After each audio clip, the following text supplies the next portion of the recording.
আসসালামু আলাইকুম। আপনারা দেখতে পাচ্ছেন আমার বাড়ির সামনের নিচের অংশটা।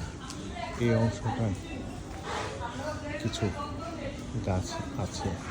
এখানে আপনারা বলতে পারেন এই জায়গাটি উঁচা করার কারণ, যখন আমি ঘর উঠালাম তখন অনেক মাটি আমার গিয়েছিল।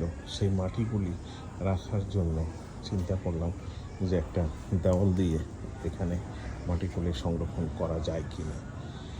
পরে এই সিদ্ধান্ত অনুযায়ী এই সংরক্ষণটা করেছিলাম।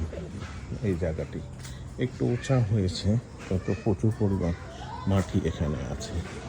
এখানে কিছু গাছ আমি রোপণ করেছি।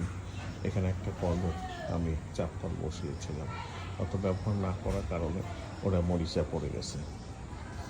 দেখতে পাচ্ছেন উপরের অংশ, এখানে বেশ কিছু গাছ আছে। নিচের অংশ এখন কাঁঠাল গাছ আছে, কিছু আম গাছ আছে।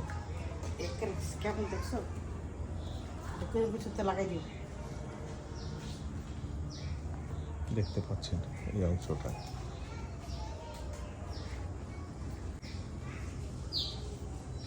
মাটির সামনের অংশটা।